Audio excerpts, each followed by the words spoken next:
ನಮಸ್ಕಾರ ಎಲ್ಲರಿಗೂ ಇವತ್ತಿನ ಏಕಾದಶಿಯ ಶುಭಾಶಯಗಳು. ಇವತ್ತಿನ ಏಕಾದಶಿಯ ಮಹಾತ್ಮ್ಯವನ್ನು ನೋಡೋಣ.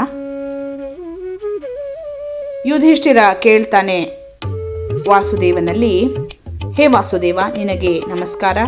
ಚೈತ್ರ ಕೃಷ್ಣ ಪಕ್ಷದಲ್ಲಿ ಬರುವಂತಹ ಏಕಾದಶಿ ಯಾವುದು, ಅದರ ಮಹಿಮೆಯನ್ನ ತಿಳಿಸಿ ಅಂತ ಕೇಳ್ತಾನೆ. ಆಗ ಶ್ರೀಕೃಷ್ಣ ಹೇಳ್ತಾನೆ, ರಾಜನ್, ಚೈತ್ರ ಕೃಷ್ಣದಲ್ಲಿ ಬರುವಂತಹ ಏಕಾದಶಿ ವರೂಥಿನಿ ಏಕಾದಶಿ.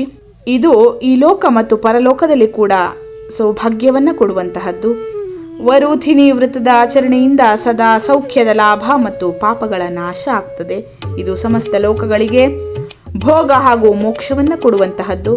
ವರೂಥಿನಿ ವೃತ್ತದಿಂದಲೇ ಮಾಂಧಾತ, ದುಂಧುಮಾರ ಮುಂತಾದ ಅನೇಕ ರಾಜರು ಸ್ವರ್ಗಲೋಕವನ್ನು ಹೊಂದಿದ್ರು.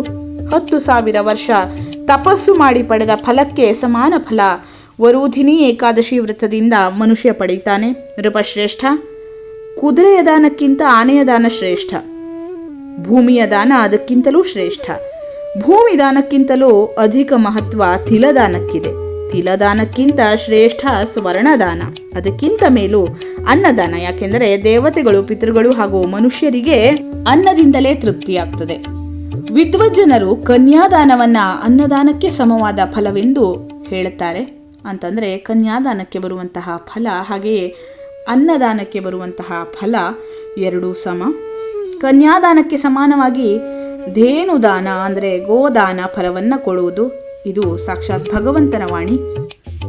ಮೇಲೆ ಹೇಳಿರುವ ಎಲ್ಲ ದಾನಕ್ಕಿಂತ ದೊಡ್ಡ ದಾನ ವಿದ್ಯಾದಾನ. ಮನುಷ್ಯ ವರೂಥಿನಿ ಏಕಾದಶಿ ವ್ರತವನ್ನು ಮಾಡಿ ವಿದ್ಯಾದಾನದ ಫಲವನ್ನು ಪಡೆಯುತ್ತಾನೆ. ಯಾವ ಮನುಷ್ಯ ಪಾಪದಿಂದ ಮೋಹಿತನಾಗಿ ಹುಡುಗಿಯ ಅಂದರೆ ತನ್ನ ಕನ್ಯೆಯ ದುಡ್ಡಿನಲ್ಲಿ ಜೀವನವನ್ನು ಕಳೆಯುತ್ತಾನೋ ಆತ ಪುಣ್ಯ ಕ್ಷಯವಾದ ನಂತರದಲ್ಲಿ ಯಾತನಾಮಯ ನರಕಕ್ಕೆ ಹೋಗ್ತಾನೆ. ಆದ್ದರಿಂದ ಪ್ರಯತ್ನವನ್ನು ಮಾಡಿ ತಮ್ಮ ಕನ್ಯೆಯ ಹಣದಿಂದ ಜೀವನ ಮಾಡುವುದನ್ನು ತಪ್ಪಿಸಬೇಕು. ಯಾರು ತನ್ನ ಶಕ್ತಿಯಾನುಸಾರ ಆಭರಣಗಳಿಂದ ಸಿಂಗರಿಸಿ ಪವಿತ್ರ ಭಾವದಿಂದ ತನ್ನ ಕನ್ಯೆಯ ದಾನವನ್ನ ಮಾಡ್ತಾನೋ ಆತನಿಗೆ ದೊರಕುವ ಪುಣ್ಯವನ್ನು ಹೇಳುವಲ್ಲಿ ಚಿತ್ರಗುಪ್ತನೂ ಅಸಮರ್ಥನಾಗುವನು. ವರೂಥಿನಿ ಏಕಾದಶಿಯನ್ನು ಆಚರಿಸುವುದರಿಂದ ಮನುಷ್ಯನಿಗೆ ಕನ್ಯಾದಾನದ ಸಮಾನ ಫಲ ಪ್ರಾಪ್ತಿಯಾಗ್ತದೆ. ಈ ವ್ರತವನ್ನು ಆಚರಿಸುವಂತಹ ಮನುಷ್ಯ ದಶಮಿ ತಿಥಿಯ ದಿನ ಕೆಮ್ಮುವುದು, ಹಾಗೆಯೇ ಉದ್ದು, ಮಸೂರ್, ಕಡಲೆಕಾಳು, ಕುಲಥ, ಶಾಖ, ಮಧು ಹಾಗೆ 2 ಬಾರಿ ಭೋಜನವನ್ನು ಕೂಡ ತ್ಯಜಿಸಬೇಕು. ಏಕಾದಶಿಯ ದಿನ ದ್ಯೂತ, ನಿದ್ರೆ, ಬೇರೆಯವರ ನಿಂದೆ, ಕಳ್ಳತನ, ಹಿಂಸೆ, ಕ್ರೋಧ, ಸುಳ್ಳು ಹೇಳುವುದು ಇತ್ಯಾದಿಗಳನ್ನು ತ್ಯಜಿಸಬೇಕು. ರಾಜನ್, ಈ ವಿಧವಾಗಿ ವರೂಥಿನಿ ಏಕಾದಶಿ ವ್ರತವನ್ನು ಮಾಡಬೇಕು. ರಾತ್ರಿ ಜಾಗರಣವನ್ನು ಮಾಡಿ ಮಧುಸೂದನನನ್ನು ಪೂಜಿಸಿದವರು ಎಲ್ಲ ಪಾಪಗಳಿಂದ ಮುಕ್ತರಾಗಿ ಪರಮಗತಿಯನ್ನು ಹೊಂದುತ್ತಾರೆ. ಆದ್ದರಿಂದ ಪಾಪದಿಂದ ನೊಂದಂತಹ ಯಮರಾಜನಿಗೆ ಹೆದರಿರುವಂತಹ ಮನುಷ್ಯರು ಪುಣ್ಯ ಪ್ರಯತ್ನವನ್ನು ಮಾಡಿ ಅವಶ್ಯವಾಗಿ ಈ ವ್ರತವನ್ನು ಮಾಡಬೇಕು. ರಾಜನ್, ಇದನ್ನು ಓದುವುದರಿಂದ ಹಾಗೂ ಕೇಳುವುದರಿಂದ ಸಹಸ್ರ ಗೋದಾನದ ಫಲ ಸಿಗ್ತದೆ. ಹಾಗೆಯೇ ಮನುಷ್ಯ ಎಲ್ಲ ಪಾಪಗಳಿಂದ ಮುಕ್ತನಾಗಿ ವಿಷ್ಣು ಲೋಕದಲ್ಲಿ ಪ್ರತಿಷ್ಠಾಪಿತನಾಗ್ತಾನೆ.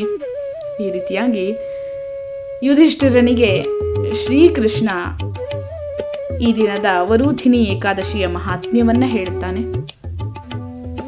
ನಾವೆಲ್ಲ ಈ ಏಕಾದಶಿ ವ್ರತವನ್ನು ಇಂದು ಆಚರಿಸಿ ಅದರ ಈ ಮಹಾತ್ಮೆಯನ್ನು ಕೇಳಿ ಭಗವಂತನ ಕೃಪೆಗೆ ಪಾತ್ರರಾಗೋಣ.